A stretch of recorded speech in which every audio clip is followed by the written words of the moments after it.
So what this book is Tim Ferris asking around 140 of these incredible high achievers, from New York Times bestsellers to world record setters, gold medalists, scientists, entrepreneurs, Nobel Peace Prize winners, you name it. And he asked them a handful of questions which allowed them to really share who they really are, their struggles, their achievements, but go to a place of real vulnerability. And I was blown away by the vulnerability and the depth of wisdom from these people. I was taking golden nuggets from pretty much every single one. So the reason I wanted to share this book with you is because if you've got to a point in your life where you started to take care of yourself more, you started to enjoy self-improvement, development, working on your growth, like taking care of yourself, then this book has so many golden nuggets, bits of wisdom which will help that growth. But also, Tim Ferris asks each of these high achievers, what are the most important and most influential books of their lives?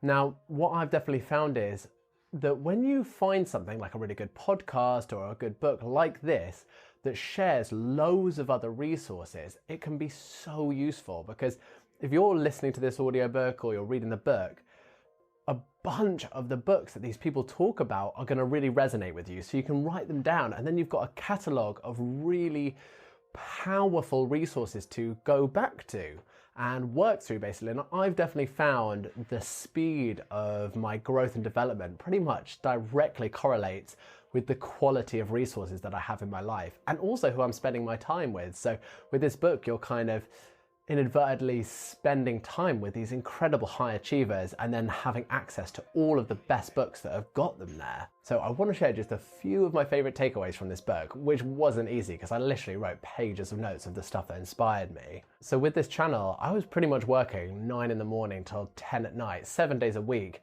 just to get the channel off the ground and to get the videos at the quality that I wanted.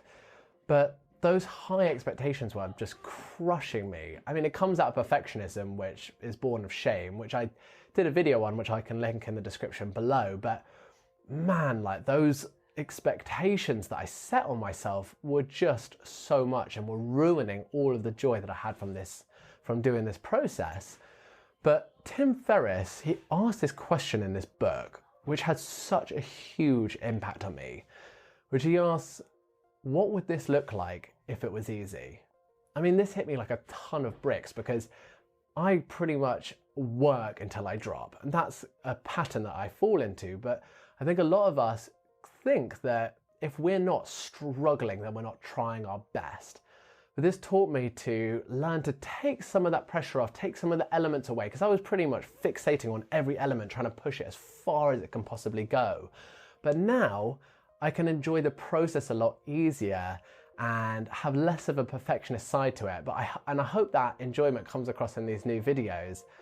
But yeah, that question, what would this look like if it was easy, has been a massive, massive gain for me from this book. And lastly, I've been thinking for quite a long time how to bring the power of helping into the real world, talking with councils and charities and figuring stuff out. But all the while I've been dealing with all these concerns in my head of whether I'm capable, whether I can deal with the commitment, whether I could deal with the emails, all these concerns that arise. But there was a quote in this audiobook that really took me aback, which was from Tommy Vater, which was, there will never be a better time than right now to recklessly pursue your passion.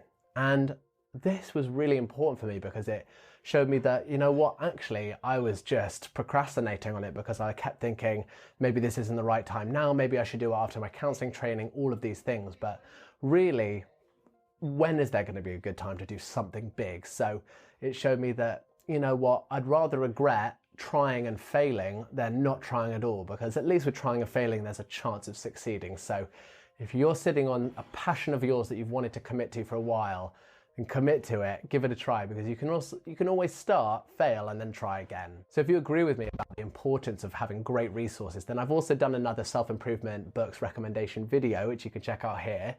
And you can subscribe below if you enjoyed the content. And next week is all about, if you're considering going into a career where you help others, what to consider. And I share my experience of being halfway through training to become a counselor. So I'll see you then.